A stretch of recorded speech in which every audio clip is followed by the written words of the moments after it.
The other little thing that we're going to add interest to is Forsythia.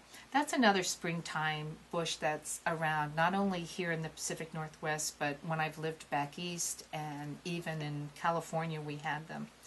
I've created that by using, this is honeysuckle vine.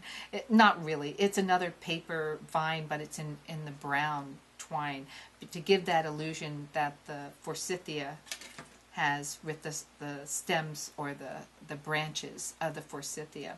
And what I've used here is it's this little flower punch, and I've punched it about 60 times. And if I put my mat here, that all I've done is a two-dimensional, and using the small tip again, I'm simply going to cup them and press down on them. So now you can pick them up with your tweezers. You're going to dip it into the glue and then place it onto the branch. Now to let these dry, the little contraption that I used for my stamens, I'm also going to use on my Forsythia. So I just let them set in there. Don't touch them for probably about 30 minutes again, and let them really set up and dry. So you've got these little sprigs of Forsythia. That's going to add a little bit of interest, but not take away from your focal point of your lilies. The other thing I noticed is that you've added additional texture to some of them. Oh, I did. Thanks for reminding me, because that's the Flower Soft again. And I've taken a toothpick, and just by, here, this branch wasn't done yet, so let's do this one. If you load up your toothpick with a little bit of glue and just simply start dotting in the centers. You don't do every one, do you? I don't, because it's not really, I'm not creating a stamen or anything. What I want to create is what you said, the texture, that fine little look of the Forsythia.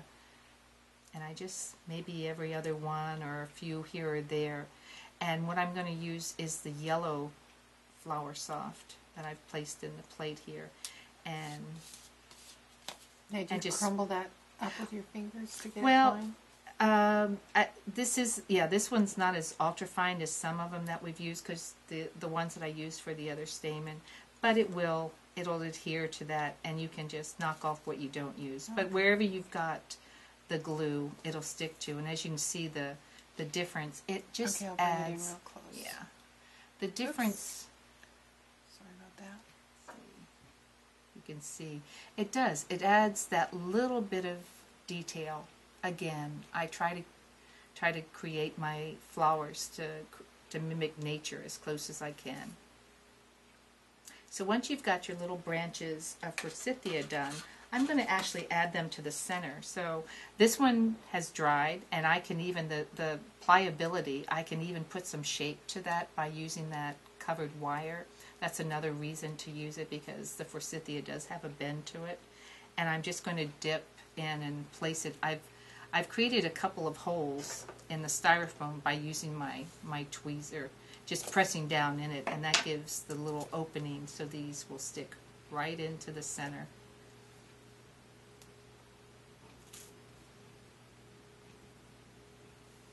So I've decided to add 3. I mean, you could do more or less, but again, I just want that little touch of yellow to accentuate the golden color in the lily. Now the little leaf that we're using for the Forsythia that I'll put in place is the little birch leaf here.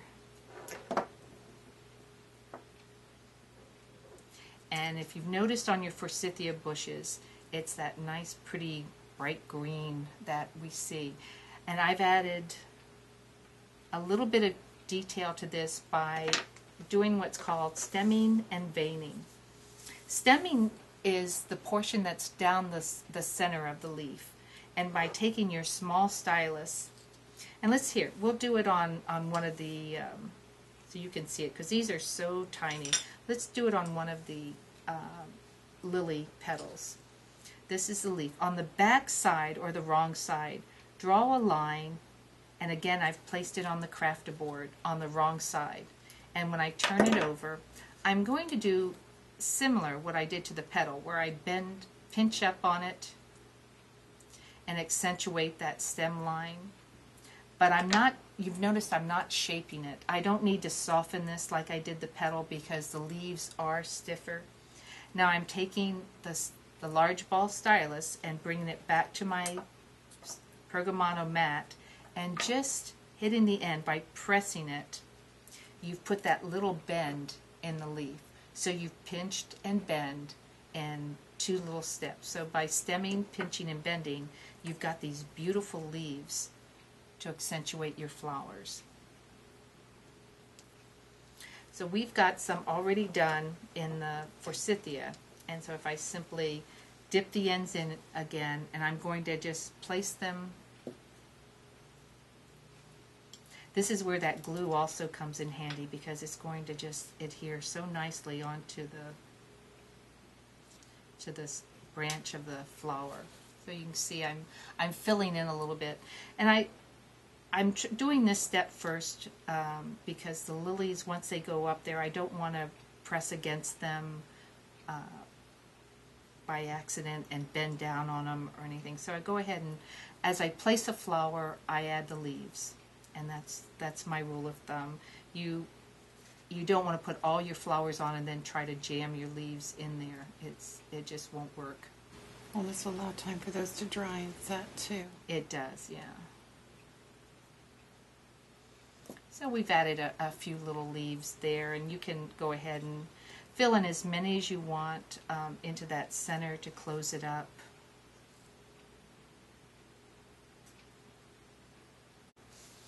So the most fun I have is actually placing my flowers after I've created them. Using the toothpick, I'm going to turn my flower over and add a dab of glue on the bottom. The reason why I don't squirt it on is because this glue, as perfect as it is, if you get too much, you're going to get some shrinkage because as it dries, it pulls back on it.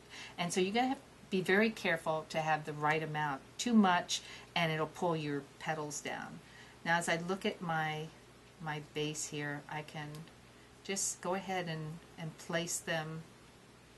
If you're finding that you want a little bit of height to them, you can either use a wedge to hold it up there for a second or two while the glue adheres, or you can simply hold it in place. It doesn't take long for it to set. I'm telling you, it's that good of glue.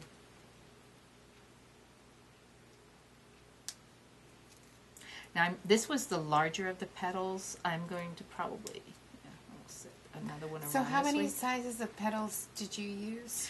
I used the largest and the next to the largest. Okay. So.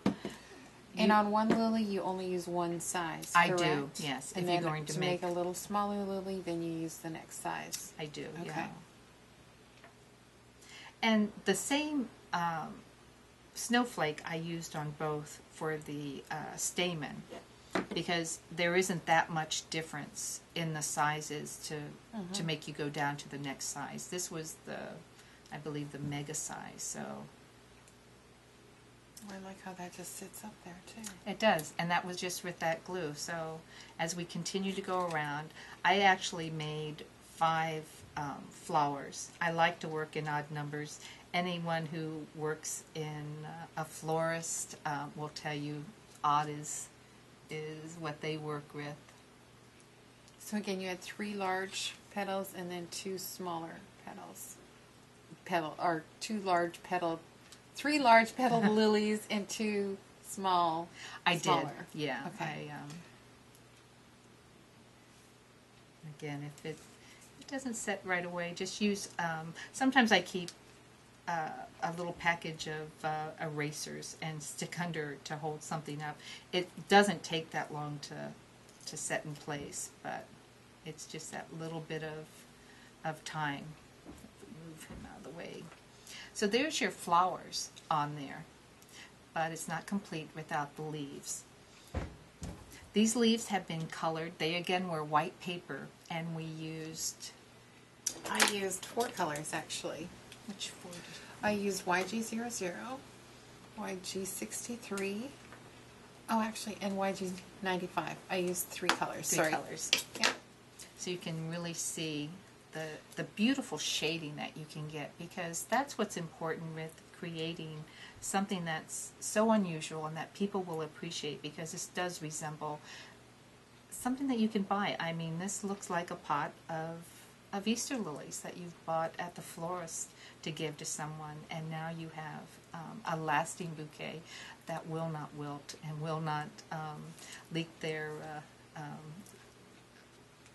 pollen onto your tablecloth. So now, should we allow those lilies to set a little bit before we add the leaves? You can, and what typically I would do is probably set the lilies in place, set this aside, and then work on my leaves. And by the time you've colored your leaves and added dimension where you've added the stem line down them, pinched them, and bent them, then you've got a set on your leaves. Perfect.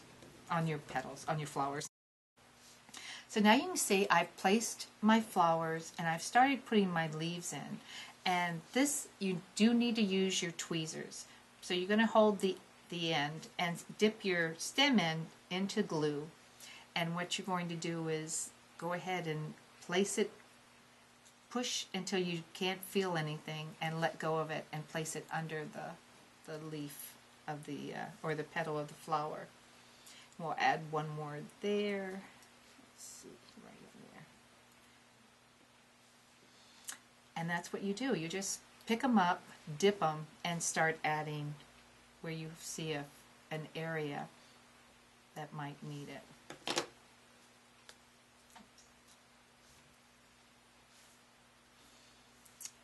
Now the last little area we're going to work on is right over here where we added that wire thread.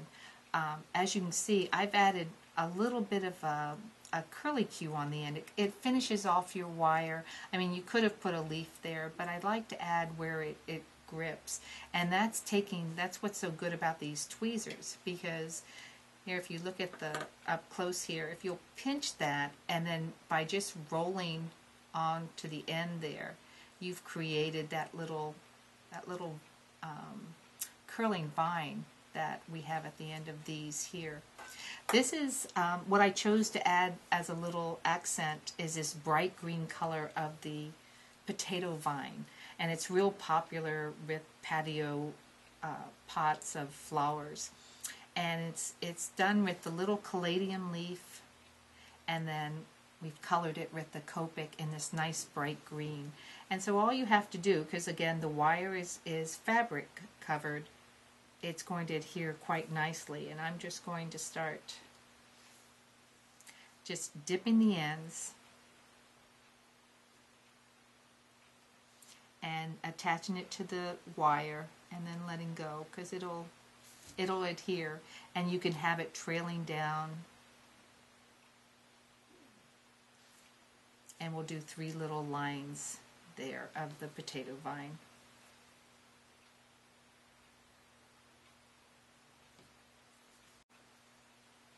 There's your finished box. What a beautiful present it'll be for someone on Easter morning, or even as a little centerpiece, or for your Easter table, a couple of these. And as you can see, it's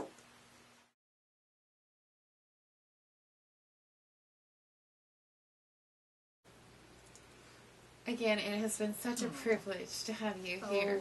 You are so incredibly special, and to learn how to turn a lily that you see into something that is so realistic, using something as simple as this punch that you've designed. Just the color and the texture on this is absolutely astounding. So thank you so much for joining us today, Susan. Oh, you're welcome. And you know what? I'm going to ask her to come back and create some more classes for us.